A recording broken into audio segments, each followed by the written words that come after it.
Voy a empezar a grabar y voy a compartir mi pantalla. ¿Alguna pregunta antes de comenzar? ¿Algo que tengan que decir? Licen, mil disculpas, lo que pasa es que nuestro licenciado de práctica empresarial nos acaba de hablar y nos mandó un link para ahorita bien. Y estamos en problemas. ¿Cuántos alumnos serán más o menos los de práctica empresarial? En la clase creo que somos, de aquí no sé, creo que somos 4 los acá, pero usted sabe que las materias de noveno no son mucho. Ok, vamos a hacer lo siguiente. Yo les doy permiso, no tengo ningún problema. Voy a tratar de, como la grabo las clases, voy a tratar de descargarla lo menos pesado posible, ¿ya? Y no les digo la despacho por el Moodle porque el Moodle está teniendo muchos problemas, por eso no he acudido a él. Pero voy a tratar de bajar la clase y poder pasársela, ¿ya? Por Poder favor, pasar, licenciado, mil disculpas, la verdad. puedan. Gracias, licenciado, por favor. ¿Listo? Ok, bien. Pero si pueden, igual de todas maneras, vayan, vean su práctica empresarial, traten de salir, porque más o menos le vamos a tirar aproximadamente 1 hora, 40 minutos desarrollando despacio todo lo que viene a ser la metodología. ¿Listo? Listo, Ok. Licen, gracias, gracias. Bien, voy a compartir mi pantalla, ¿ya?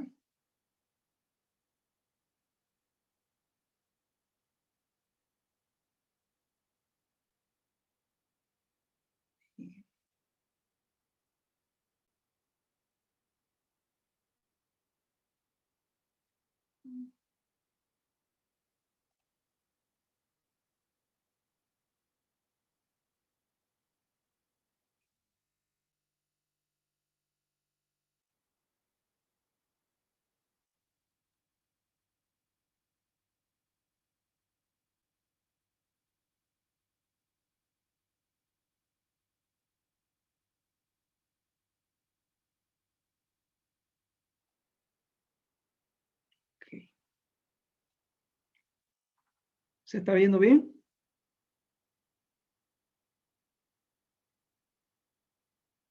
¿Se ven las diapositivas? No, listo. No, se ve negro. Sí.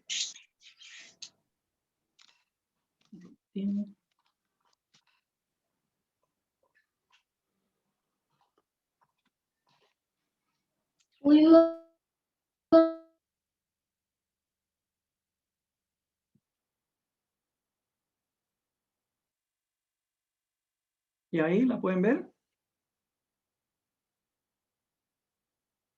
No, Lice.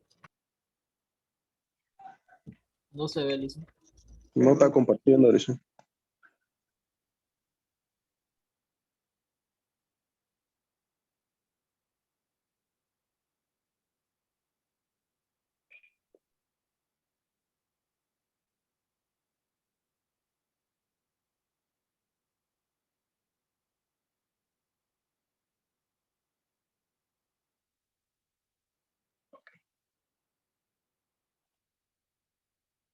Ahora sí. Excelente. Tengo problemas aquí con... Listo. Ok, ahí está, ¿se ve, no? Sí, Lice. Sí, Ok. licencia, se ve. Meta, excelente. Bien. Bien. Antes de poder entrar directamente a lo que viene a ser el método Harvard, es importante nosotros que tengamos claros algunos aspectos y algunas características que son necesarias tenerlas claras para poder nosotros empezar a desarrollar esta metodología. Primero, poder diferenciar entre un regateo y una negociación, ¿no? Nosotros hemos visto bastantes ejemplos que nos ocurren en la vida diaria, pero que muchas veces todo de eso pareciera que estamos negociando, pero que en realidad vienen a ser un regateo. Entonces, para empezar, hay que establecer claramente esto. Regatear, fíjense, al igual que la negociación, busca llegar a un acuerdo razonable, ¿no? Busca llegar a un acuerdo razonable, pero cuando uno está regateando, ese ejemplo que dimos que vamos a la feria y que pedimos rebaja y estamos regateando con el proveedor o como cliente y proveedor, está centrado en el precio. Está centrado en el precio. Y además, fíjense, esa relación que nosotros tenemos con ese vendedor es de corto plazo, es esporádica, no es constante, ¿no? Es decir, estamos ese momento compitiendo para ver a ver quién saca mejor tajada, ¿no?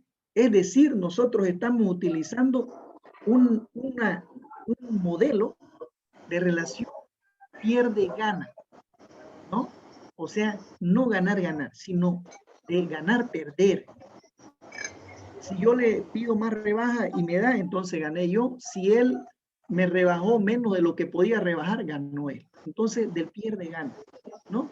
Y ahí no importa la persona, no importa, no hay ninguna relación importante con la persona, ¿no? Entonces, es muy importante eso que ustedes tengan en cuenta, ¿ya?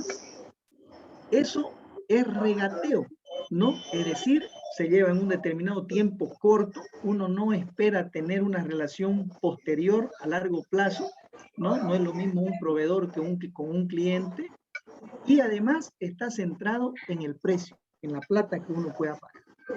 Mientras que negociar, fíjense, tratamos de encontrar un acuerdo razonable, pero que basado en los intereses de cada una de las partes.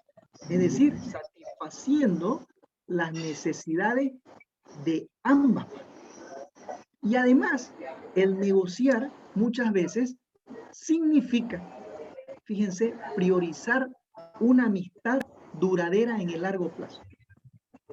No es concebible de que, imagínense que nosotros veamos como un adversario a nuestro proveedor o a nuestro cliente, sabiendo que ambos vamos en la misma barca y que si perdemos nosotros los clientes o el cliente pierde el proveedor, podemos hundirnos ambos. Entonces, fíjense, es muy importante esta relación. Cuando uno entra a negociar, entra sobre la base de cooperar, es decir, está dispuesto a la cooperación, a llegar a un acuerdo para que ambas partes salgan beneficiadas, ¿no? Es decir, nosotros utilizamos aquí el modelo o la relación ganar-ganar, que es prácticamente...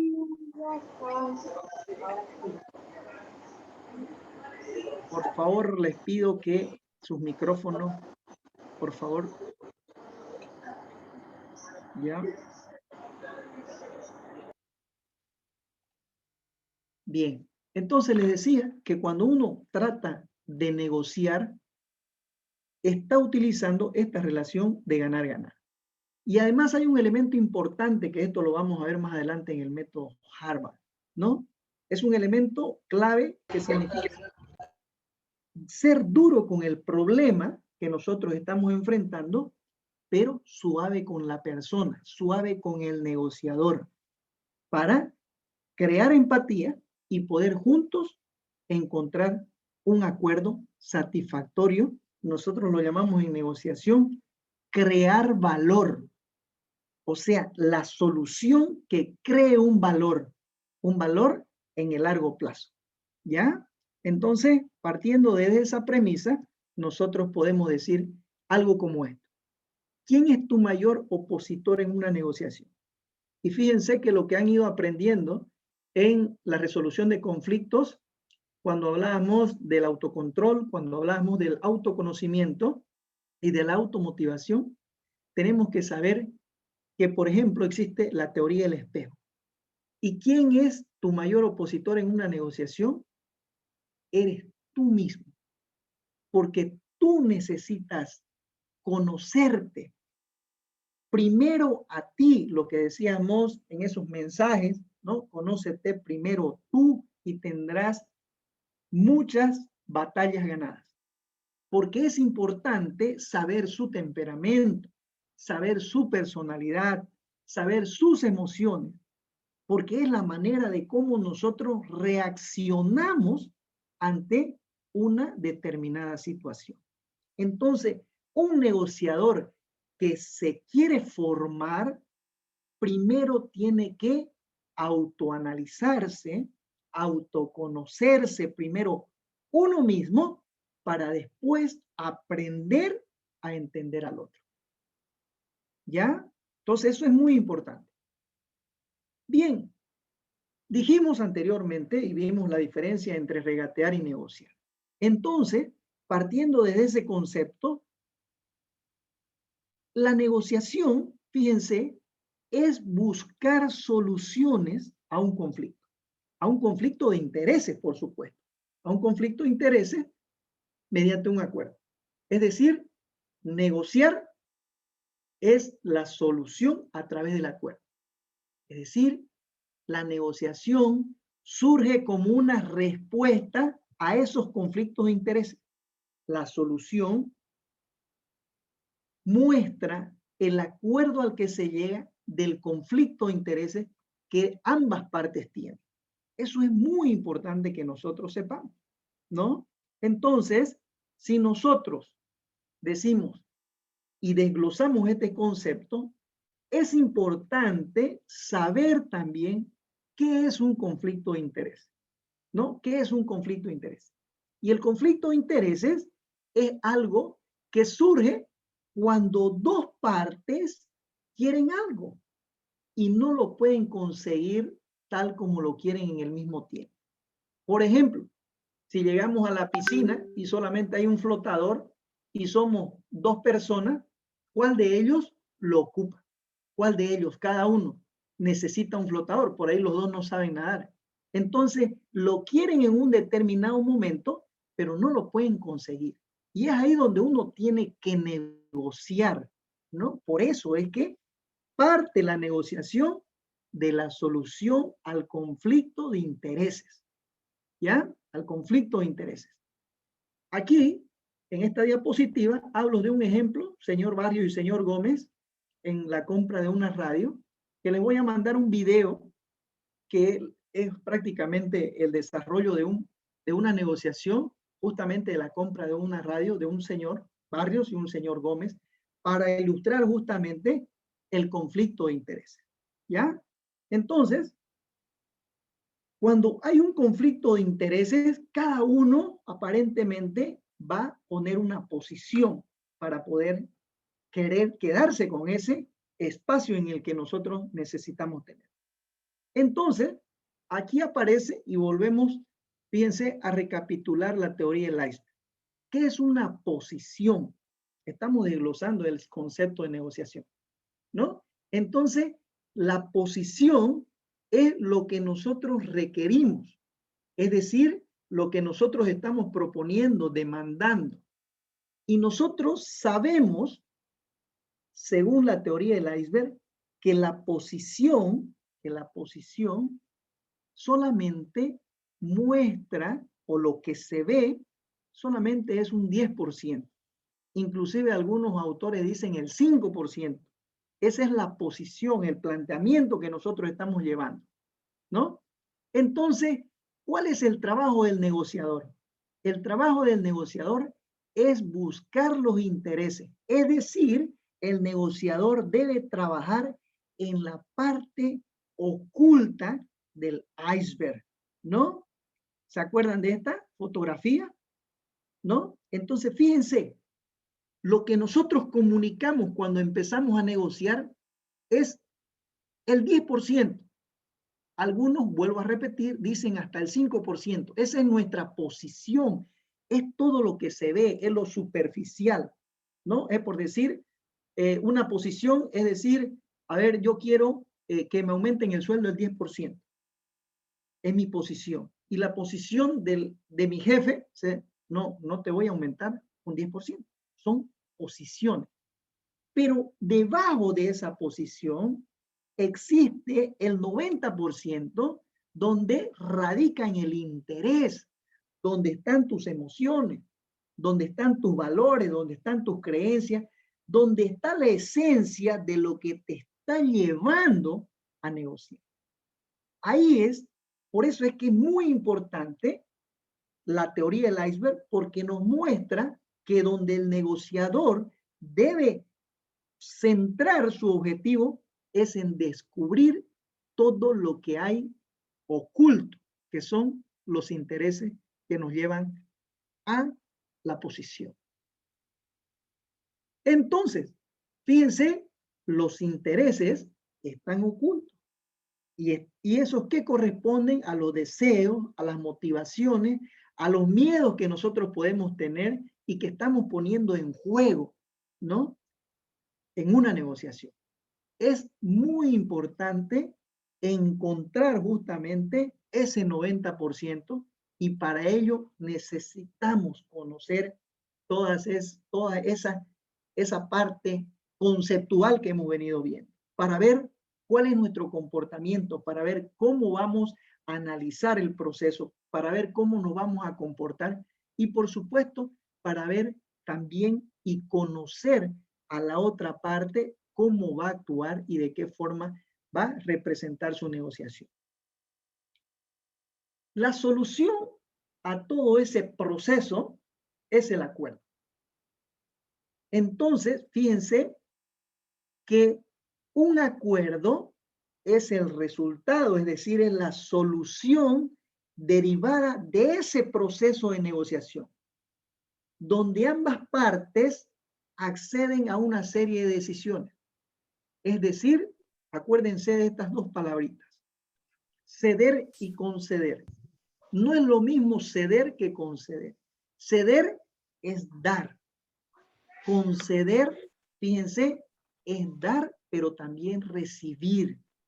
Entonces, cuando hay una negociación cooperativa en el que los negociadores se plantean ayudarse mutuamente, acuérdense, dos cabezas piensan mejor que una, entonces, fíjense, la idea es conceder cosas, porque cuando tú concedes, la otra parte también te otorga algo y tú recibes esa reciprocidad que puede haber, ¿ya? Entonces, ahí es donde se llegan a los mejores acuerdos en las negociaciones, cuando ambas partes de manera cooperativa hacen el esfuerzo de encontrar un acuerdo beneficioso y duradero en el largo plazo. ¿Ya? ¿Recuerdan ustedes que nosotros vimos los tipos de negociadores? Y antiguamente, fíjense, ¿por qué llevó a Harvard a hacer un estudio sobre la negociación? Porque Harvard intentó reactivar su malla curricular y trató de mostrar una malla curricular sólida sobre los nuevos gerentes y las capacidades, destrezas, características que debería tener el gerente de hoy y el gerente del mañana, ¿no? Entonces, necesariamente tuvo que analizar lo que ya había y se encontró que antes, vamos a decir, tradicionalmente, habían solamente dos tipos de negociadores, el negociador blando y el negociador duro. Entonces, cuando se analizó el negociador blando, fíjense, que el negociador blando es una persona sumisa, que le gusta evitar el conflicto, y ya nosotros sabemos que no debemos evitarlo el conflicto, sino que debemos enfrentarlo porque es cíclico, porque puede aparecer. Entonces, el negociador blando no presentaba ideas claras, ¿no? Ocultaba sus intereses y más bien escondía muchas veces algunos elementos que no, por no entrar en una confrontación. Una persona o un negociador blando tenía generalmente las de perder por la pasividad que tenía, ¿no? Entonces, ¿qué era lo que pasaba en esa época? Fíjense, todo el mundo quería ser negociador duro, porque el negociador duro era todo lo contrario del negociador blando. Este se caracterizaba por imponer posición, por exigir. No tenía un estilo cooperativo, él siempre buscaba dominar, es decir, ganar, perder. Que yo ganaba y que el otro perdía. Y nosotros tenemos en nuestro chip que cuando nosotros vamos a ir a negociar algo, vamos con la intención de ganar. No de que ambos ganen, sino de yo ganar y sacar rédito de mi negociación, ¿no? Entonces el negociador duro, fíjense, al ser dominante, al ser agresivo, utilizaba tácticas represivas de confrontación, persuade, ¿no? Era dominante. Entonces, generalmente le ganaba a un negociador blando. Entonces, todo parecía que el mejor perfil que existía, ¿no? Tradicionalmente, era ser el negociador duro. Pero de toda esa solución y el estudio que hizo la universidad, se dio cuenta que el negociador duro en el largo plazo salía perdiendo. Podía ganar en ese momento. Pero si nos vamos al ejemplo de un cliente y un proveedor, es imposible de que nosotros pulvericemos a nuestro cliente porque dependemos de él. Un proveedor no puede destruir a su cliente, o el cliente depende también del proveedor. Por lo tanto, no se trata de verlo como un contrincante, como un adversario, sino se debería verse desde el punto de vista de un aliado, para que juntos construyan en el largo plazo un acuerdo duradero, donde ambas partes salgan beneficiadas. Entonces, este estudio nos dijo, no queremos ser ni negociadores blandos y tampoco nos conviene ser negociadores duros, ¿no? Les pongo algunas imágenes para que se den cuenta cómo sería que dos negociadores duros se choquen, sacaban chispas, ¿no? Si era posible, así como se ven, a batazos. O sea, podía inclusive tener un desenlace fatal cuando los negociadores duros se encontraban. Entonces, cuando hay un choque, cuando hay una confrontación, cuando no hay un estilo cooperativo de negociar, entonces los acuerdos nunca van a ser buenos. Es más, ni siquiera se va a poder llegar a un acuerdo. Entonces, ¿qué fue lo que hicieron? Es ahí donde nace esta metodología, la metodología Harvard, ¿no? Que fue desarrollada miren, el año en 1979 y 1981. Esta prestigiosa universidad, con el afán de encontrar herramientas para que los nuevos gerentes, los gerentes contemporáneos de hoy y de mañana, pudiesen conseguir acuerdos satisfactorios para sus empresas y necesitaba mejorar su malla curricular, entonces hizo este estudio para poder encontrar una forma más satisfactoria de negociación, ¿no? Y entonces es ahí que aparece justamente Roger Fisher y William Ury, ¿no? Junto también a Bruce Patton, que hacen este estudio de Harvard, y fíjense que lo hicieron en miles de empresas exitosas en Estados Unidos y también en otros países, donde el modelo Harvard se basa en el estudio que se hizo de calidad de estos gerentes exitosos, de estas empresas exitosas, pero sobre todo basado en los mejores acuerdos que consiguieron estos gerentes del mundo, ¿no? Donde los resultados obtenidos de estos acuerdos fueron favorables para ambas partes, inclusive más de lo que se pensaba. Que esa es la esencia del modelo Harvard, ¿no? Esa es la esencia del modelo Harvard. Por aquí tengo una pequeña foto, ahorita voy a buscarla, ¿ya? Que está basada justamente en ese elemento. Que la parte que uno tiene de por ejemplo, cuando nosotros empezamos a negociar en el modelo tradicional, ¿qué nos mostraba?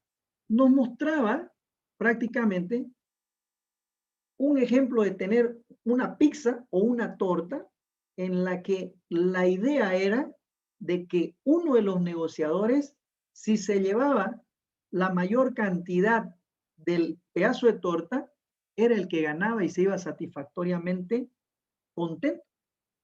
Es decir, era ganar-perder. Alguien ganaba y alguien perdía. Entonces, se rompió esos paradigmas, se rompió ese pensamiento que tenían estos modelos tradicionales de enfrentar una negociación. Y es ahí donde se da el espacio de que la torta, en vez de partirla, sino la idea del modelo Harvard es que crezca y que así nosotros recibamos un pedazo, ese pedazo sea más grande que lo que teníamos al empezar. ¿Ya? De eso se trata el método Harvard. Entonces, el método de negociación Harvard es prácticamente conocido como una negociación integrativa, ¿no? Que integra y que está basada por principios fundamentales, ¿no? Que fue desarrollada en los años 80 y que prácticamente se centra no en las posiciones, sino en los intereses de las partes que están presentes en la negociación, ¿no? Entonces, por eso, fíjense, nosotros tenemos que partir aprendiendo a resolver conflictos, porque de los conflictos, el resultado que nos lleva para solucionar estos conflictos es la negociación a través de un acuerdo, ¿no? Y entonces, el método Harvard sigue 4 reglas fundamentales. Sigue 4 reglas fundamentales, ¿no? ¿Y por qué se debe negociar bajo estos parámetros por principio? Primero, porque los resultados son más satisfactorios que una negociación posicional, es decir, que yo quiera destruir al otro o verlo como contrincante. Es decir, al yo satisfacer las necesidades de las dos partes involucradas en el conflicto, ese acuerdo al que se llega es más duradero. Y además, fíjense, con mejores probabilidades de cumplirse, porque no hay mejor satisfacción de llegar a un acuerdo en que ambas partes se sientan contentas. Otra cosa importante es también la relación, ¿no? El principio de relación. Es decir, que el mismo nivel donde se negocia, la sustancia de la negociación, nos puede ayudar, fíjense, a conseguir futuras negociaciones. Porque desde el momento en que nosotros aprendemos a negociar de esta manera, nosotros estamos aprendiendo a encontrar acuerdos beneficiosos y acuerdos de calidad. Y vuelvo a repetir esta palabrita. Los acuerdos que crean valor. Crear valor a un acuerdo significa que va a existir una buena relación en el largo plazo. Otro principio fundamental del método Harvard es la creatividad. Ustedes saben, y ya lo hemos visto, hemos hablado, de que el negociador tiene que tener primero conocimiento, pero al mismo tiempo creatividad, ¿no? Porque la creatividad ya puede hacerte encontrar o plantear diferentes opciones para solucionar el problema. Más adelante vamos a ver que no existe una única solución al problema que se hay. Solo que la tarea del negociador y de los negociadores es encontrar estas alternativas para juntos obtener la mejor. Y el objetivo, ¿por qué? Porque cuando ya se llega a un acuerdo, se legitimita, ¿no?, el compromiso. Es decir, esto es un pacto de caballeros. Se evalúa y se acepta el compromiso, ¿no?, a partir de criterios objetivos, que eso lo vamos a desarrollar en algunas diapositivas más adelante. Entonces, estos principios, estos 4 principios, son fundamentales porque son prácticamente la base de la negociación del modelo Harvard. Entonces, el fundamento que tiene el modelo Harvard en una negociación, primero, fíjense, a diferencia de los negociadores duros y los negociadores blandos, es de que se comporta como una negociación colaborativa, no competitiva. Es decir, buscamos la colaborativa, que es ganar-ganar, no ganar-perder como es la competitiva. El negociador Harvard rompe el modelo, rompe el esquema, porque no es egoísta, porque busca el diálogo, porque es un modelo de entendimiento, de calidez, de persona a persona, ¿no? El modelo Harvard, su centro es la persona porque reconoce de que los que están negociando son seres humanos que tienen emociones, que tienen valores. Y al descubrir de que la parte del iceberg, la parte de abajo, están esos elementos, las necesidades, los valores, las emociones, entonces se centra en esa área que el ser humano los tiene ocultos y que es trabajo del negociador encontrarlo. Y para ello, fíjense, el modelo Harvard tiene 3 características principales. ¿Cuáles son esas características principales que tiene el modelo Harvard? Primero, vuelvo a repetir, es una negociación colaborativa. Esas son las 3 características. Pregunta de examen. Negociación colaborativa. Es decir, si nos topamos con 2 negociadores Harvard, va a ser mucho más fácil encontrar un acuerdo satisfactorio, porque ya sabemos de entrada la percepción que van a tener es de colaboración. Si nos tocamos un negociador Harvard con un negociador tradicional, va a costar más la negociación porque va a tener que trabajar más el negociador Harvard para colocarlo al mismo nivel de colaboración. Y eso sí que cuesta, ¿no? Otra segunda característica del modelo Harvard es negociación de caballeros, ¿no? Es decir, que se negocia éticamente hablando, correctamente, sin engañar, sin mentir, sin destruir, ¿no? Y aquí hay un elemento importante. Nosotros no tenemos que ver al oponente como a un enemigo que hay que derrotar, que esa es la manera tradicional de cómo lo veíamos, sino que nosotros ahora, al ser el modelo Harvard de negociación, una negociación colaborativa, nosotros tenemos que empatizar con ese negociador para encontrar más rápido un acuerdo satisfactorio. Por eso es que este elemento en la negociación de caballeros dice que uno tiene que ser duro con el problema y suave con las personas. Un ejemplo les puedo dar y espero que se entienda esto de duro con el problema y suave con las personas. Un elemento sencillo, cuando una pareja discute, marido y mujer, ¿no? Muchas veces discutimos por decir por la cena y en la discusión empezamos a atacar a la persona y no al problema. Empezamos a acordarnos de que no cenamos hace 3 días, de que ya comimos esto, cuando el problema es otro. Y empezamos a acordarnos de todo lo malo que hizo esa persona y yo también como marido me acuerdo de todo lo malo y empezamos a traer otros elementos que no tienen relación, pero que separan la solución. Entonces, la idea es centrarse en el problema, no en las personas, no hacerlo personal, ¿ya? Eso es muy importante. Y la tercera característica del modelo Harvard es que busca un acuerdo ganar-ganar.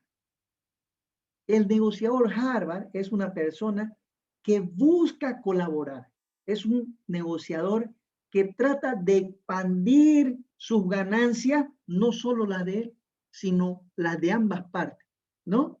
¿Para qué? Para que ambos se beneficien de ese acuerdo.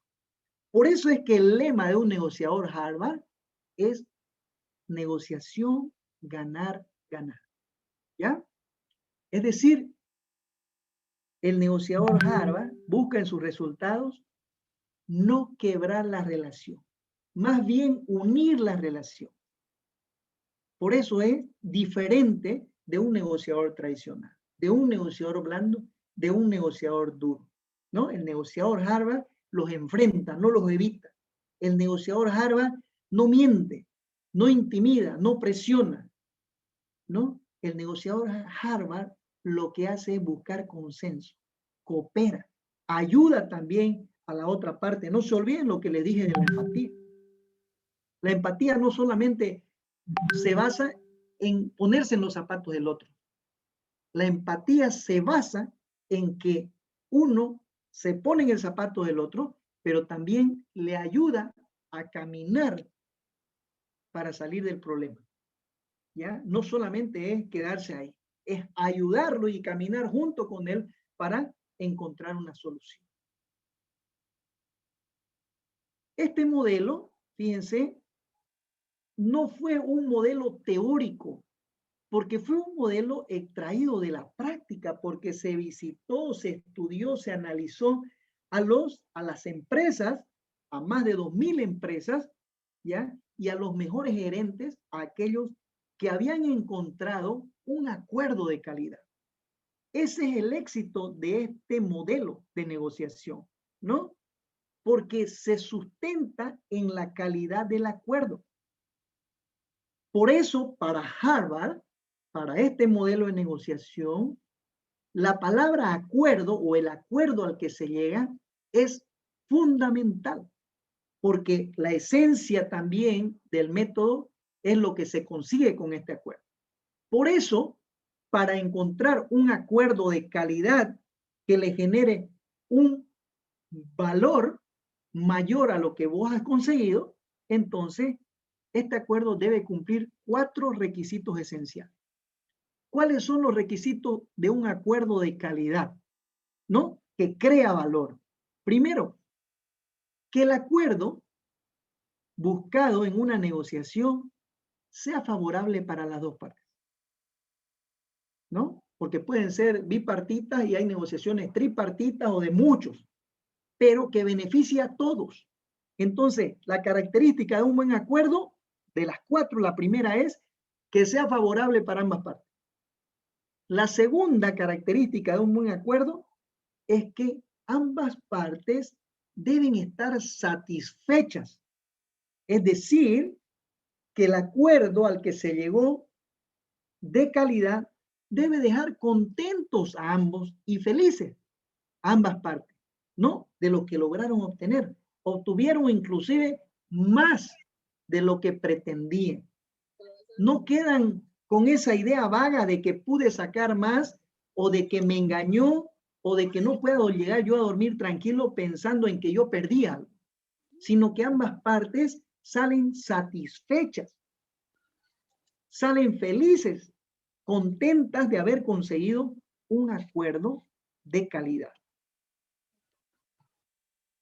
El tercer requisito para un acuerdo es que sea justo y equitativo. Son palabras clave en la metodología Harvard, ¿no? La justicia y la equidad. Es un acuerdo que debe ser justo y equitativo, en el que no puede existir un sentimiento de que me engañaron o me estafaron, ¿no?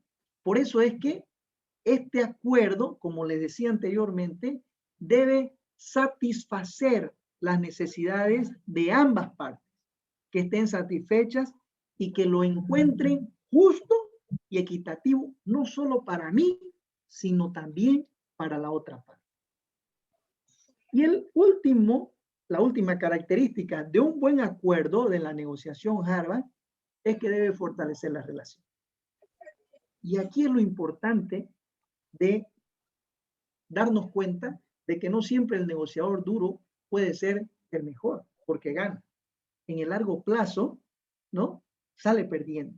Es decir, que aparte de que este acuerdo sea favorable, sea satisfactorio y equitativo, también nos pueda dar frutos en el largo plazo.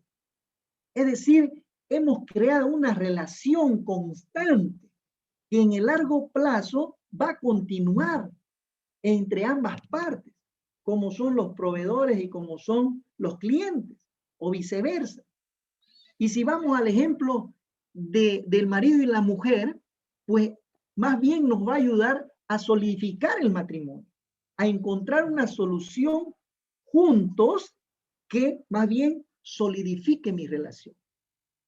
Y cuando uno aprende a encontrar estos tipos de acuerdos, uno se da cuenta de que es posible encontrar soluciones en las que ambas partes salgamos ganando, ¿no? Entonces, es una relación estratégica.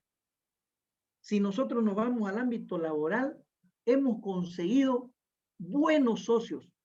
Si nos vamos a la parte de amistad, buenos amigos. ¿Por qué? Porque va a rendir frutos no solo hoy, sino en el largo plazo. Y ahí le dejo una diapositiva de que cuando uno puede encontrar un acuerdo exitoso que también complementa prácticamente al método Harvard, y esto lo dicen los estudiosos en la materia, ¿no? Estos 7 elementos, primero, satisface los intereses de las partes, ya lo hemos visto. Aquí habla del BANA, ¿no? Es mejor que el BANA particular de cada parte. Vamos a ver lo que es también conocido como el MAN o el BANA, ¿no? Que es el mejor acuerdo a una alternativa negociada. Quienes han leído y están leyendo el libro Sí de Acuerdo, me van a entender, los que han leído, ¿no? Entonces, fíjense, algo que está en el libro y que de repente algunos ahorita no van a entender qué es el MAN, pero ya lo vamos a ver después. Además, fíjense, contempló la mejor opción, ¿no? Es decir, ha sido aceptado también por las partes de una manera objetiva. Dejó claro qué, quién, cómo, cuándo, dónde y por qué. Ese acuerdo está completo, está bien redactado y al ser un pacto de caballeros se tiene que cumplir, ¿no? ¿Por qué? Porque se utilizó una comunicación efectiva, eficiente y directa. No hubo confrontación, fue directamente donde trataron de que la relación mejore, sea cordial entre ambas partes y que se justifique el dar frutos en el largo plazo, ¿no? Bien, una vez hemos visto estas características ya del método Harvard y también de un acuerdo de negociación Harvard, les expreso esto que significa el negociador. ¿Cuáles son las características del negociador? ¿No? Les decía anteriormente de que este estudio rompió los esquemas tradicionales, ¿ya? Y se sale del molde. ¿Por qué? Porque el negociador Harvard ni es duro, pero tampoco es blando. Y un negociador Harvard, lo primero que debe hacer es la preparación. Es prepararse, ¿no? Es prepararse para ir a una negociación. Es conocer, y vuelvo a repetir, es conocerse primero uno mismo para poder entender y conocer al otro. Dijimos que no es duro ni blando. Es decir, aquí se puede deducir con el eslogan, lo cortés no quita lo valiente. No es necesario ser prepotente, no es necesario ser agresivo. Muchas veces lo cortés atrae para poder encontrar soluciones rápidas, ¿no? La característica del negociador Harvard es de colaboración, con ideas, con el trato amable que tiene, con la cortesía que tiene, donde te invita a que tú también tengas la misma capacidad de empatía para darle solución al problema. Y para que juntos puedan encontrar un acuerdo de calidad, ¿no? Pero, ojo, el negociador Harvard es firme en su convicción, porque sabe sus límites, porque sabe su banda, porque sabe su man, ¿no? Entonces, fíjense que se mantiene firme y objetivo en lo que él quiere, ¿no? Y además va con ese pensamiento. Es decir, no está pensando en llevarse la mayor cantidad de la torta, sino está pensando en hacerla la torta más grande para que el pedazo que le toque esté por encima de sus expectativas. ¿Ok? Bien.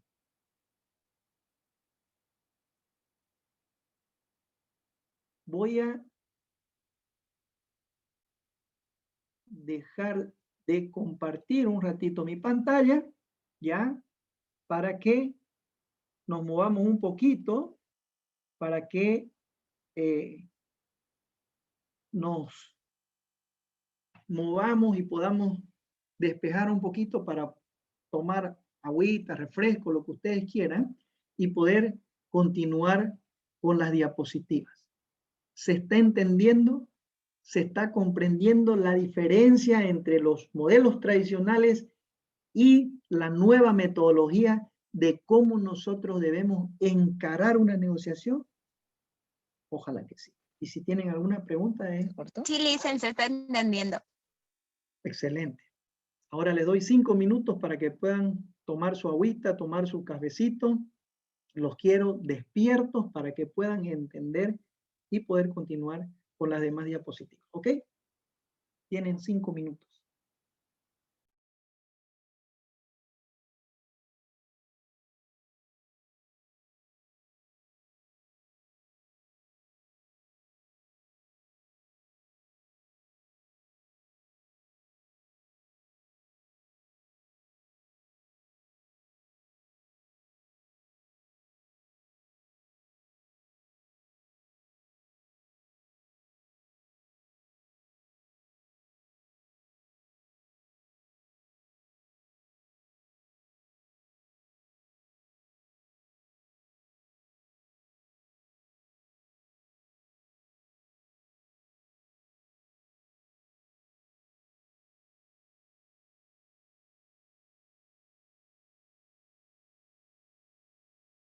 ¿Qué te iba a decir?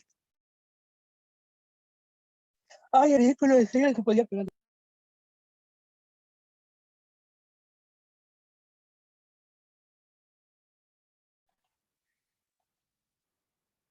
Alexandra estaba hablando, creo. Va a disculpar, me moví a tomar agua. Sí, Licen, pasa que se me está cortando mucho y igual le decía que te escuchaba en mi lado sin habla. De repente sea su internet. ¿Los demás me escuchan bien o tienen algún problema? Sí, Licen, se escucha Se bien. escucha, Lice. Se escucha bien. Está bien. Todo bien, Licen. De repente su internet. Sí, Licen debe ser. ¿Ok? Ya. Ahorita continuamos, ¿ya? Tomen.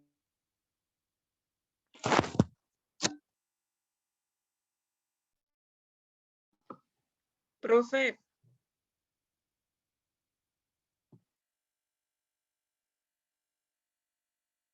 ¿Sí? Quería preguntarle, digamos, a usted, ¿qué tipo de negociaciones usted hizo durante su carrera? Constantemente uno anda negociando, ¿no? No solamente negocia. Yo trabajo en la universidad Yo soy responsable de proyectos IDH y todo el tiempo tengo que desarrollar negociaciones. Negocio en mi casa cuando vengo a comer porque llego tarde de trabajar y siempre pregunto qué comemos. Desde ahí empiezo a negociar. Negocio con mi hija, negocio cuando los fines de semana, a dónde me voy, si me voy a pasear para La Guardia o si me voy a ver a mi familia Montero. Porque a veces, fíjense, pequeñas cosas ya uno está negociando. Por ejemplo, jugaba Guavirá y Blooming, la última negociación creo que me acuerdo que hice. Mi mujer quería ir a de su padre y yo quería ir al estadio. Yo le dije, ¿por qué no vamos al estadio? Vamos a mirar, va a jugar Guavirá, yo soy hincha de Guavirá. Entonces me dijo, no, yo quiero ir a mi padre, pero quiero que vamos con vos porque hace rato que no va. Entonces ya había un conflicto de intereses. Yo quería ir al estadio y ella quería ir a su casa. Si ella se fuera a su casa y yo me fuera al estadio, aparentemente los dos hicimos lo que quisimos, ¿no? Pero no llegamos a un acuerdo porque esa no era la esencia del problema. La esencia era que ambos teníamos que ir a dos lugares diferentes, pero que no podíamos hacer. Entonces, fíjense que ahí es donde uno se negocia.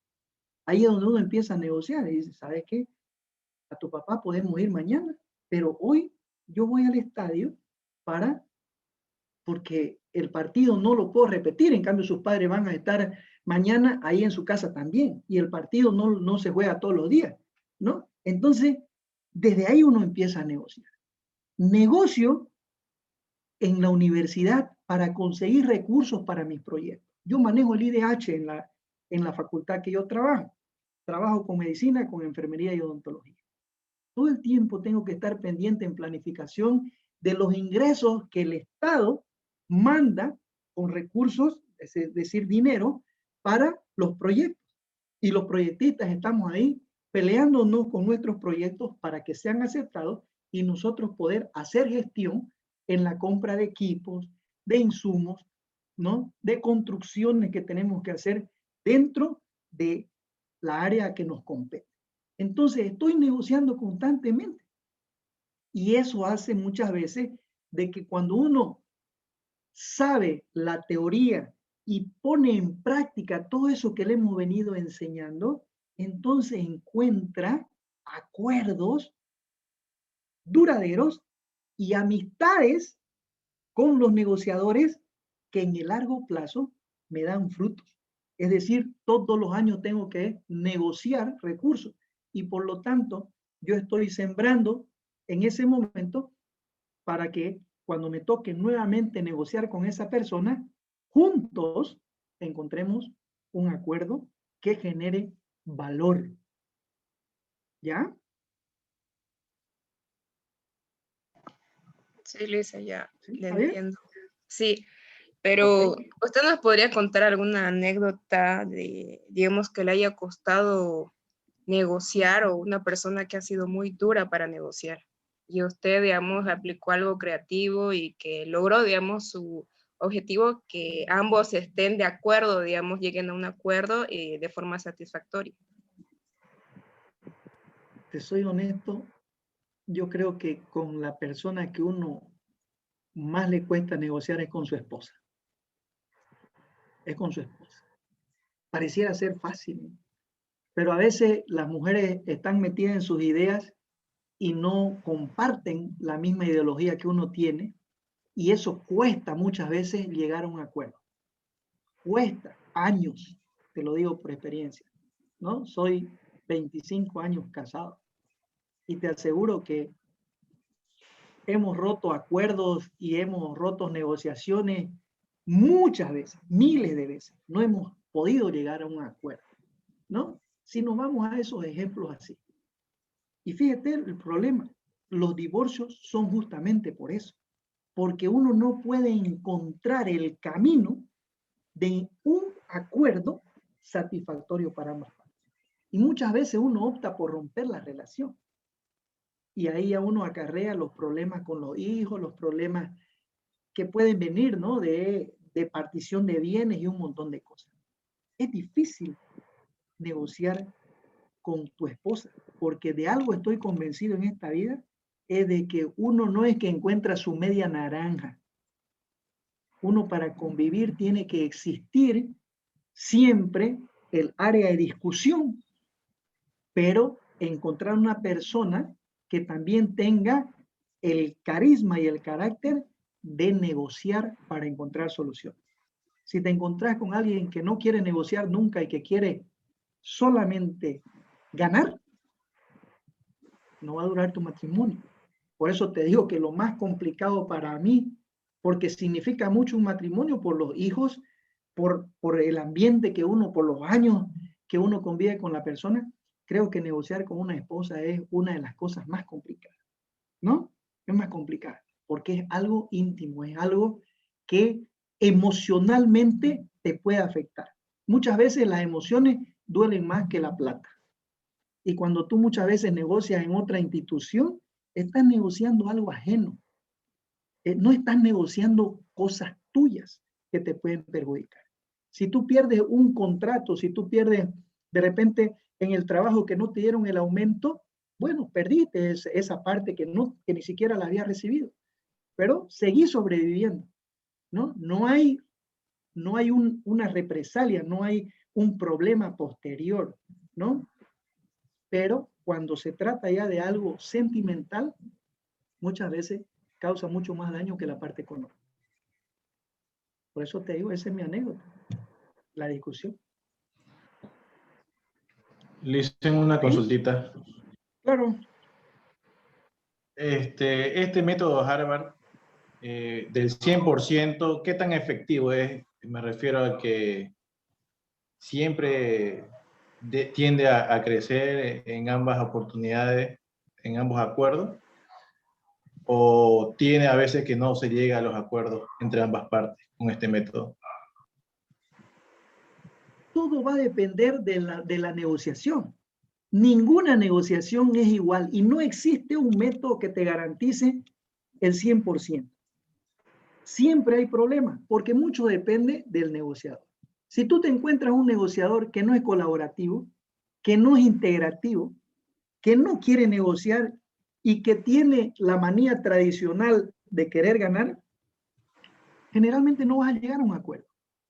No creas que si utilizas este método siempre vas a salir satisfactorio, pero es el mejor método que tienes en tus manos para encontrar un acuerdo de calidad. El método Harvard, ¿no? Y si tienes las herramientas de poder empatizar con el otro negociador y de ponerlo a tu nivel de negociación colaborativo, entonces vas a poder sacar adelante una negociación. Pero no siempre se llega a un acuerdo. Muchas veces se rompen los acuerdos porque tú tienes límites.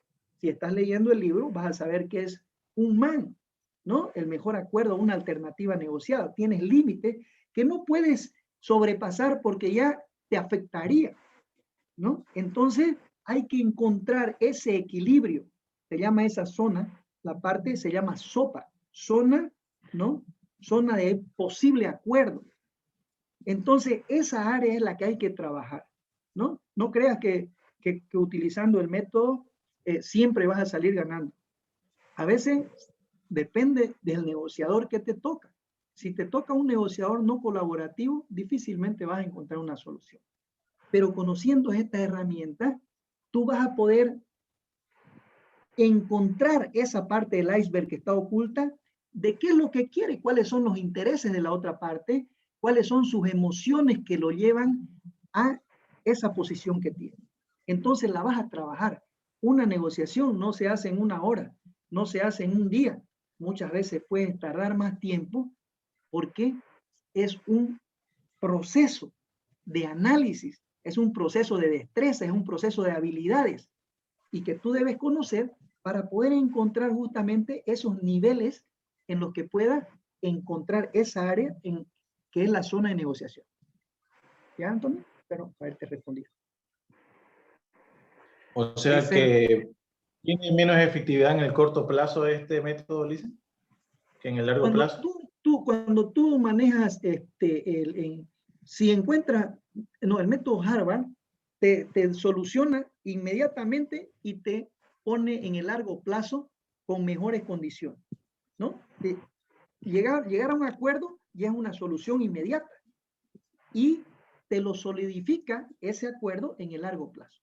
No es lo mismo de la forma tradicional, que cuando te toca un negociador duro, viene, te destruye, se va ganando, pero no construyó nada, no construyó en el largo plazo. No va a volver a negociar de la misma forma con otra persona, o esa persona nunca más va a querer negociar contigo. Entonces, el modelo Harvard encuentra la solución para el momento, pero también para el futuro, que esa es la idea, crear un acuerdo de calidad que solidifique esa relación en el largo plazo. ¿Ya? Dicen, Okay. y si se tratara de una competencia entre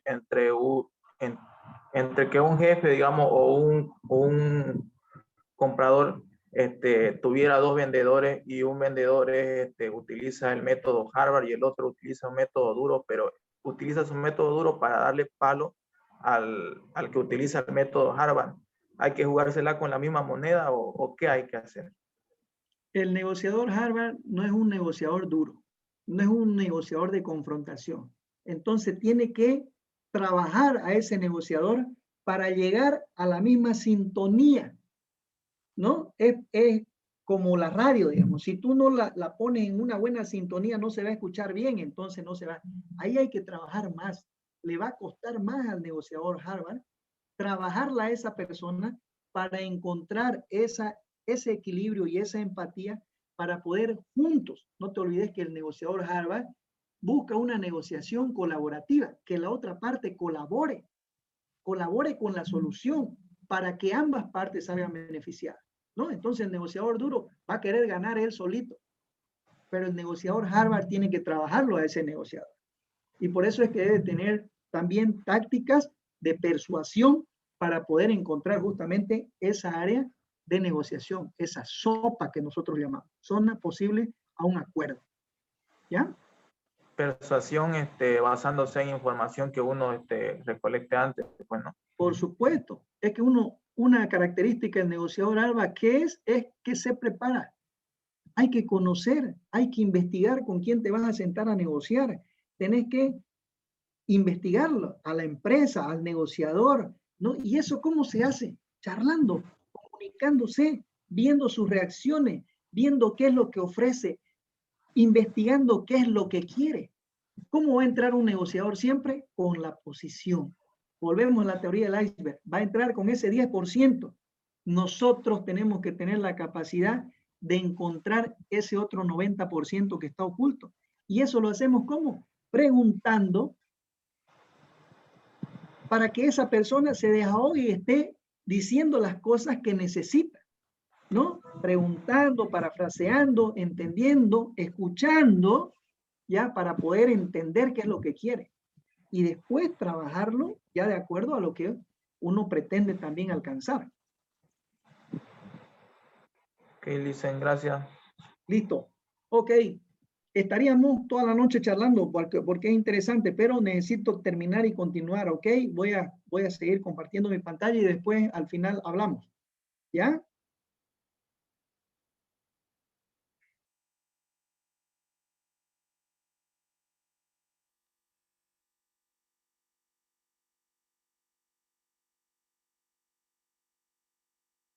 Ok. Entonces, fíjense, ya dijimos de que las características del negociador, como ustedes estaban preguntando, busca tener una relación objetiva y duradera, porque al ser cortés y amable, ese es el equilibrio que uno debe buscar. Difícilmente una persona, un negociador duro, te va a agredir si tú eres educado, si tú eres amable, si tú eres cortés, ¿no? Entonces tienes que encontrar esa empatía con la contraparte. Es decir, estudia, debe conocer el conflicto, trata de resolver el problema de una manera colaborativa. Por eso es que este método se operacionaliza, porque ha sido extraído de la práctica, no ha sido extraído de la teoría.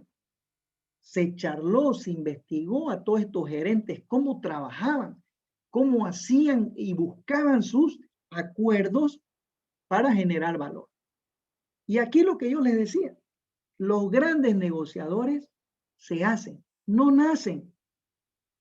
Por eso es que uno tiene que aprender, uno tiene que tener, primer elemento, conocimiento para ser un buen negociador. Conocimiento. Tiene no solamente que conocerse uno, sino también aprender a estudiar al otro para poder encontrar justamente esos puntos de equilibrio, ¿no? Aquí, fíjense, el método Harvard está centrado en 4 principios fundamentales, ¿no? Esta es la base de una buena negociación. Y estos 4 principios son los que el método Harvard propone para encontrar un acuerdo de calidad. El primero es separar a las personas del problema, centrarse en los intereses y no en las posiciones, inventar opciones de beneficio mutuo, ¿ya?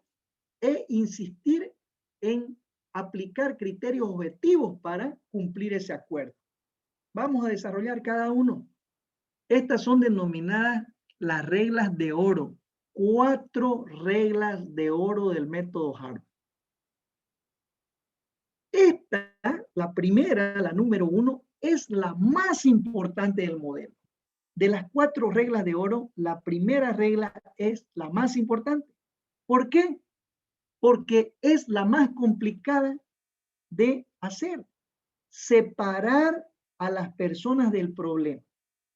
Es decir, fíjense, vuelvo al ejemplo del marido y mujer. A veces, muchas veces, uno empieza a atacarse. El problema lo hace personal. Empieza uno a meter cosas personales. Lo ve como personal, lo ve como contrincante, como adversario a la otra persona. ¿No? Y no ataca el problema en sí.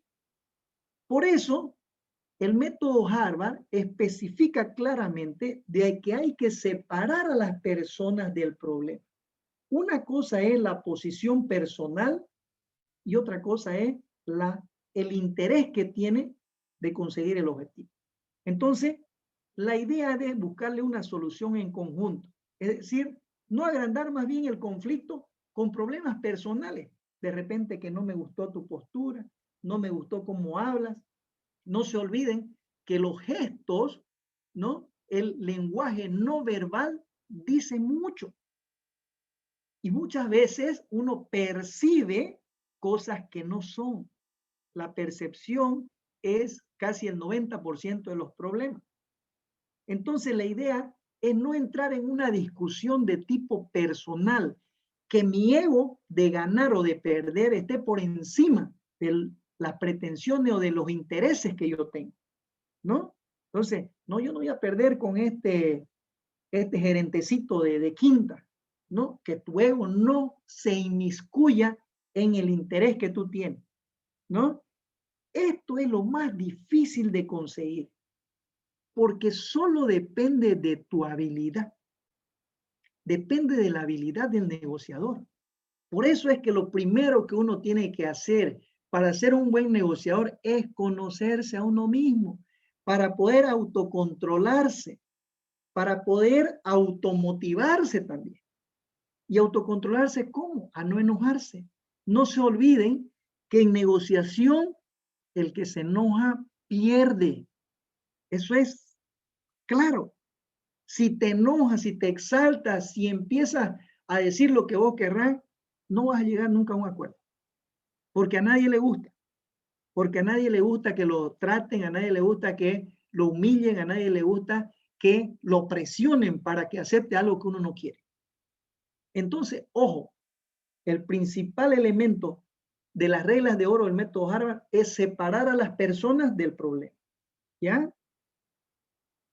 Es decir, una vez separadas las personas del problema, ambas juntas, en vez de atacarse mutuamente, van a buscar una solución, ¿no? Es decir, van a trabajar colaborativamente. La segunda regla del método Harvard es que hay que centrarse en los intereses y no en la posición. Y aquí vuelvo, por eso es que es muy importante la teoría del iceberg. La posición es el 10%, los intereses, los valores y las emociones son el 90% del problema. Entonces, hay que empezar por ahí, por encontrar los intereses Porque hay que centrarse en ese 90%, no en el 10% que me está mostrando el negociador. Porque el negociador me está mostrando solamente su posición. Ambos negociadores están mostrando las posiciones que tienen. Pero una vez mostradas las posiciones, es ahí donde empieza el proceso de negociar. Y nosotros debemos centrarnos en los intereses que los están llevando a sentarse en esa mesa de negociación. Entonces, es muy importante conocerla la otra parte, investigarla, ¿no? Buscar empatía con esa persona para poder encontrar una mejor alternativa. Por eso le decía, en el anterior decía 10, hay otros que dicen que es el 5% lo que se ve y es el 95% lo que está ahí abajo. Por eso es que uno debe tener creatividad, un buen lenguaje de comunicación. Tiene que mostrar sus emociones, las conductas que lo han llevado a esa posición. Y eso es trabajo del negociador, de encontrar justamente eso que está oculto debajo del iceberg, la teoría del iceberg. ¿Ok? La tercera regla de oro, ¿ya? Es que debemos saber de que no existe una solución única al conflicto de intereses, ¿no? Y que juntos, ambos negociadores, si encontramos esa sintonía, esa área de posible acuerdo, entonces nosotros tenemos que juntos generar diferentes formas de soluciones posibles, ¿no?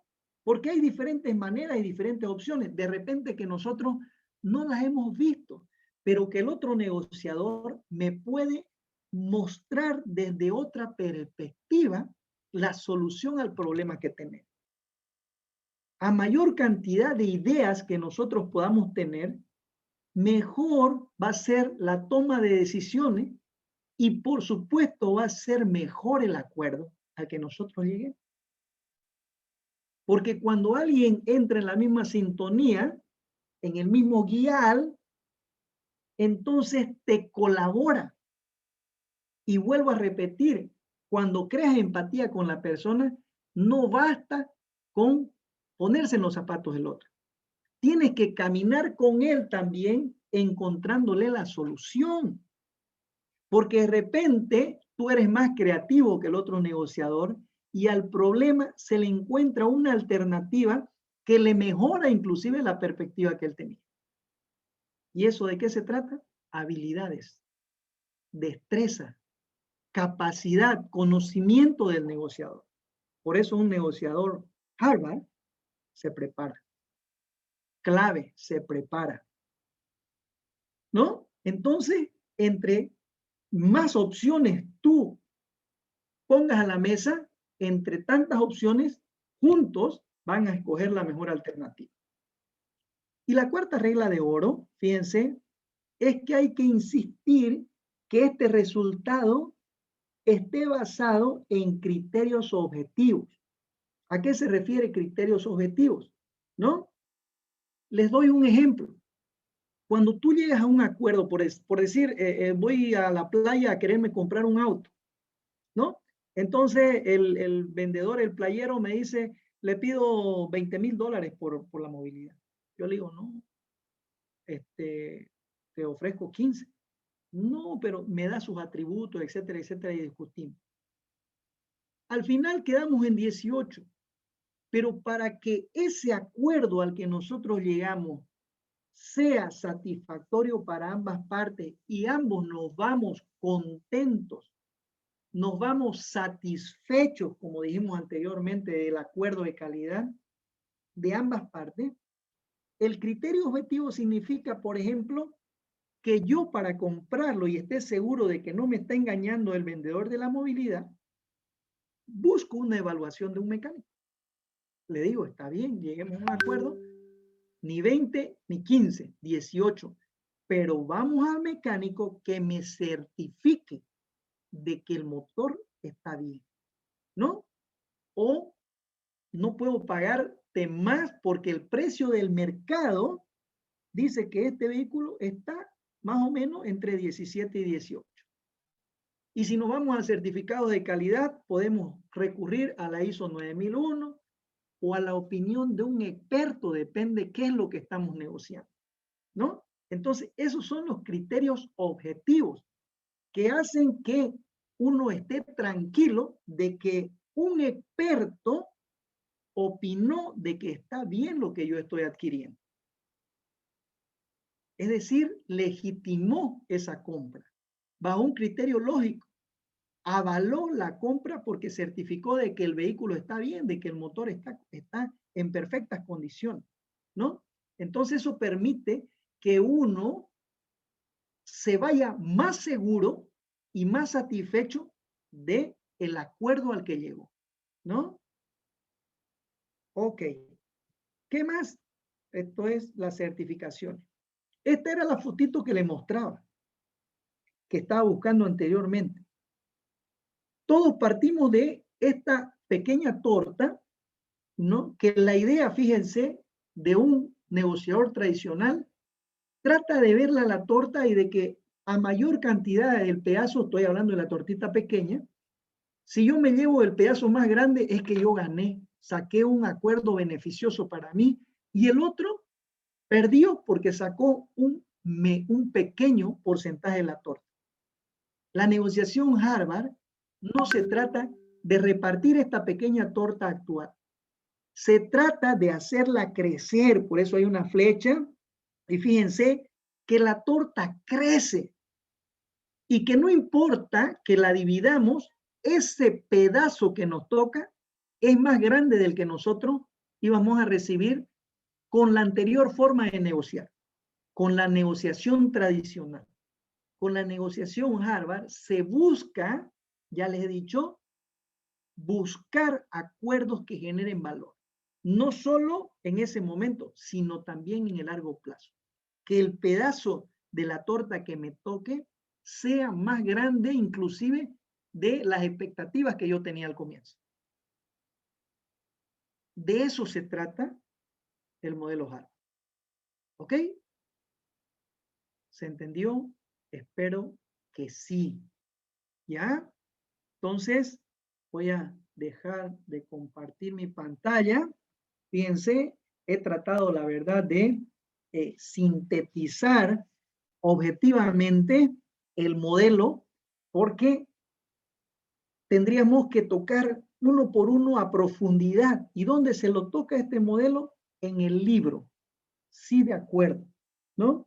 Que ha sido justamente el desglose total que se hace a la metodología del método Harvard, ¿no? Quienes han estado leyendo el libro van a entender y apreciar mejor esta explicación porque ya ellos comprenden algunas terminologías que se utilizan en el libro para poder entender la metodología Harvard. ¿Ok? Se los recomiendo. Si es que no han leído, léanlo durante toda esta semana. ¿Ya? Inclusive, eso les va a servir, vuelvo a repetir, no solo para las negociaciones grandes, sino también para las negociaciones más pequeñas que ustedes puedan tener desde sus casas, con su hijo, con su esposa, con sus hermanos, con sus padres, ¿no? Porque eso, el conocimiento va a consolidar la forma de cómo ustedes van a encarar diferente ya la forma tradicional una negociación. ¿Ok? ¿Cómo se llama el libro, licenciado? Disculpe, ¿lo puedo repetir de nuevo? Sí, de acuerdo. Lo di al comienzo de clases de William Ury. ¿Ya?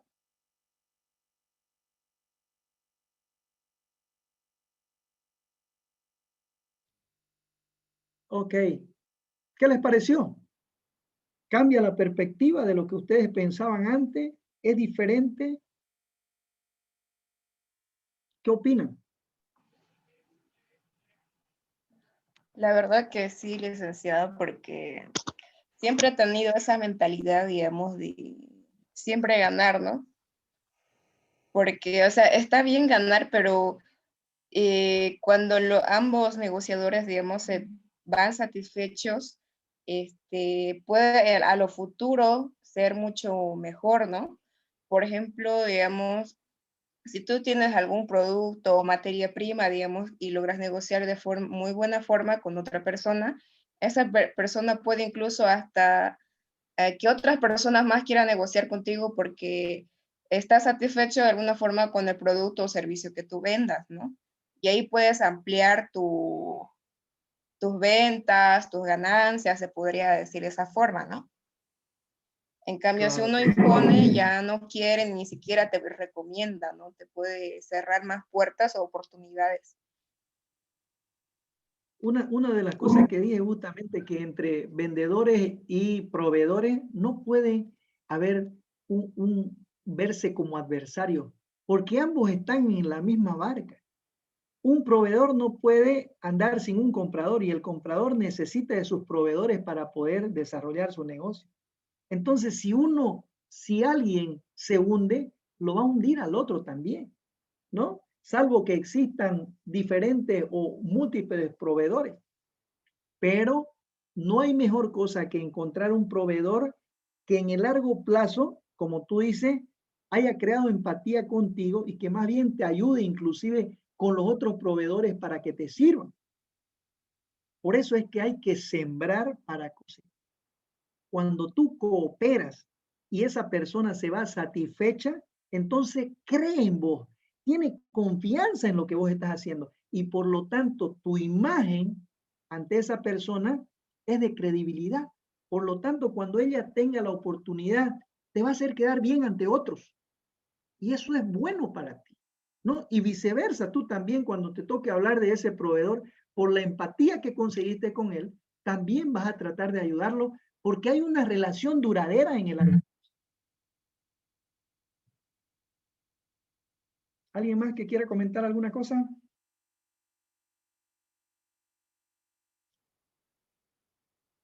¿Todo bien? ¿Todo entonces tranquilo? ¿Se ha entendido? Profe, quería hacer Bien. una pregunta ¿Sí? también. En sus clases presenciales, ¿usted hacía dinámicas de negociación? Por supuesto que se hacen pues dinámicas, ¿no? Yo inclusive a mis alumnos los mandaba a, cuando había cuando se hacía en la CAINCO la parte de negociación, los negocios, ¿no? Lo que se hacía en la feria. Cuando me tocaba en ese semestre, lo mandaba prácticamente a mirar, digamos, cómo se hacían los negocios, ¿no? Cómo se trabajaba, cómo se dialogaba, cuál era la metodología de negociación que utilizaban, digamos, en la rueda de negocios. La rueda de negocios que se organiza en la feria, ¿no? Es muy importante, porque ahí nosotros vemos diferentes, inclusive, fíjense, cuando cómo se complica uno cuando te toca negociar con alguien que de repente habla inglés y que tú no le haces, entonces, ¿cómo haces para hacerte entender? ¿Cómo puedes conseguir una empatía con alguien que no te entiende, por ejemplo? ¿No? Entonces, es muy importante. En clases no solo presento videos que muestran formas de cómo negociar, cómo es un negociador duro, cómo se comporta un negociador blando, cómo negocia un proveedor con un comprador, ¿no? Entonces, se muestran algunas dinámicas que ayudan, por supuesto, a que ustedes puedan entender mejor, ¿no? Honestamente, a veces nos falta ese elemento más práctico. En el aula se pone un gerente y un subalterno. A ver, pida un ascenso y a ver, negocie con su gerente cómo lo haría, con qué expresaría usted. Un hombre y una mujer. Y también ponemos una mujer con otra mujer, porque no son iguales, no tienen la misma característica de negociación un hombre con una mujer, un hombre con un hombre o una mujer con una mujer. Fíjense cómo varía todo, porque son otros sentimientos, son otras emociones, ¿no? Y cada persona es diferente. Por eso es que esto es tan amplio que uno tiene que conocer, vuelvo a repetir, conocimiento. Tiene que conocer las diferentes habilidades para saber cuándo utilizarlas, cuándo ser blando, cuándo ser duro y cuándo utilizar esa sintonía que nos promueve el método Harvard para que una vez encontrando la empatía podamos trabajar juntos un mejor acuerdo.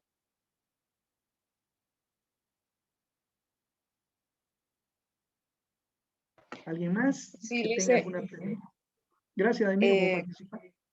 Sí, es que hablando de eso, de crear empatía, yo he notado mucho que cuando en la Expo Cruz, por ejemplo, cuando quieren vender sus servicios, ya sea, por ejemplo, un curso sobre inglés, ¿no?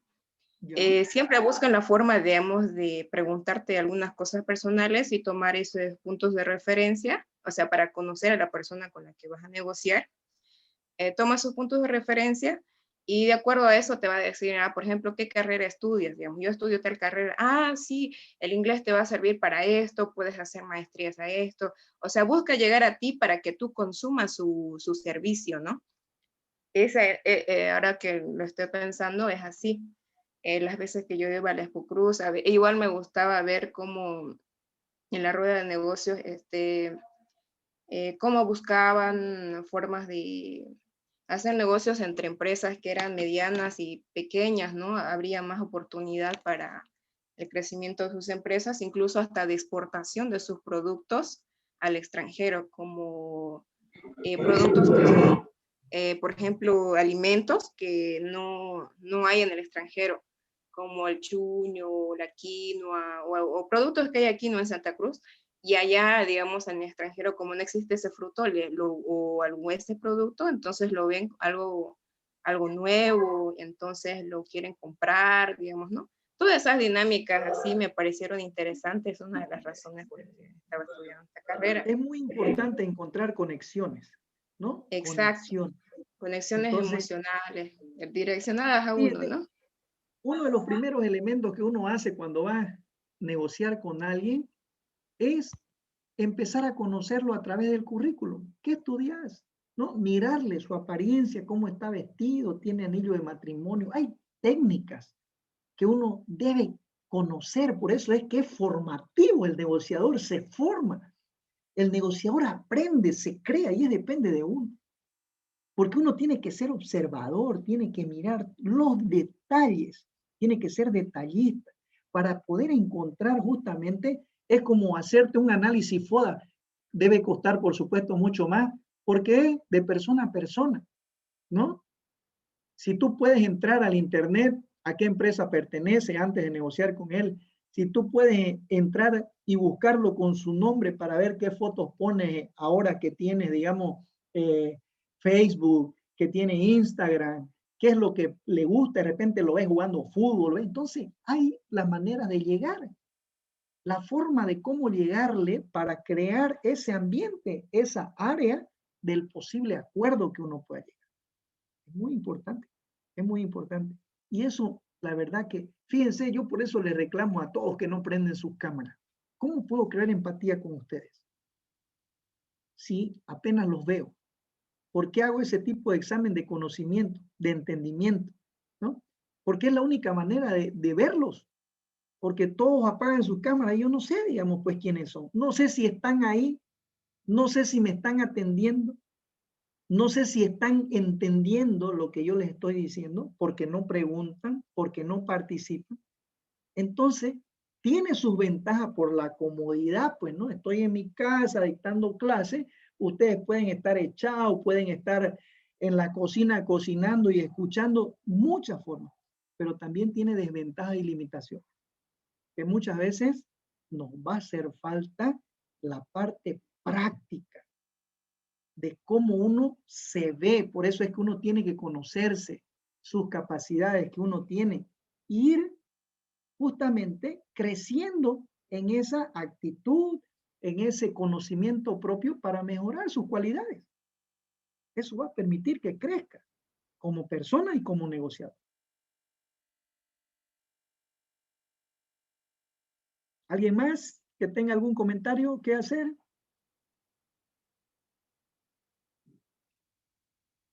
Muy bien, jóvenes. Entonces, con esto ya la verdad que lo hemos tratado de resumir por el tiempo. Tenemos que estar entregando notas hasta el 26, si no me equivoco, de marzo. Entonces yo necesito que la próxima clase demos un pequeño examencito, ¿ya? Está corto, está sencillo, fácil, ¿no?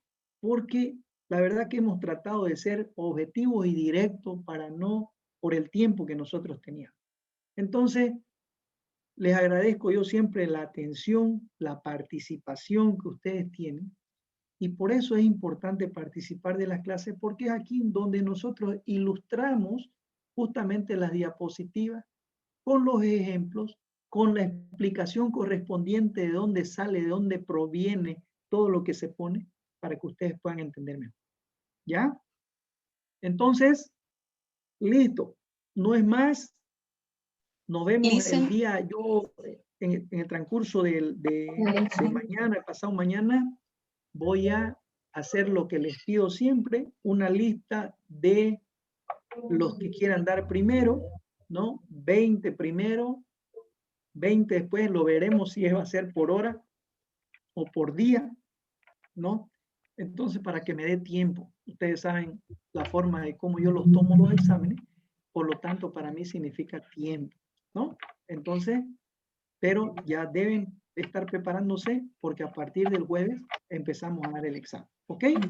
Los voluntarios, los primeros 20 que se pongan, esos dan, no hay ningún problema, ¿ya? Y los que se ponen a lo último, no se queden huyéndole al examen. Quédense porque quieren más tiempo para prepararse, ¿no? La experiencia que tuve anteriormente fue que los primeros, excelente, y los últimos que tuvieron más tiempo para estudiar fueron los que tuvieron las notas más bajas, ¿no? Entonces, ojo con eso. Hay muchos de ustedes que yo les he puesto una nota de ayuda para que mejoren en este examen. Si ustedes no mejoran sabiendo que yo ya les ayudé al comienzo, no esperen mi ayuda en el final, se los aseguro, ¿ok? Bien, no es más jóvenes. Disculpe, Sí, Natalia. ¿va a ser la misma metodología que el primer examen y las diapositivas de este tema de la negociación lo va a subir al grupo? Por supuesto, inmediatamente vamos a subirlo, ¿ya? Ok. Y honestamente estoy trabajando ahorita con la facultad, mañana voy a tener una reunión, porque honestamente me gustaría tomarlo presencial, ¿no? Aunque sé que hay una disposición que lo prohíbe, pero estoy viendo la posibilidad. Si me permiten las autoridades de la facultad tomarlo presencial, les voy a avisar para que todos me lo den presencial, ¿no? Tengo yo el lugar, trabajo en la universidad, tengo los ambientes con distanciamiento, con todo para poder tomarlo presencial. Pero si no puedo, vamos a utilizar la misma metodología, ¿ok? Listen, en caso de que sea presencial, ¿va a ser escrito? Por supuesto, Okay. por supuesto, escrito. Si es presencial, es escrito, ¿no? Unas 4 filas hacemos, diferentes tipos de exámenes y listo, ¿no? 45 minutos para responder. Bien, si no hay más preguntas, me despido de ustedes muy cordialmente y prepárense, por favor, para que den un buen examen. ¿Listo? Bendiciones, pasen buen fin de semana. Sí, Gracias, Carlos. Lice. Chao, chao. Nos vemos.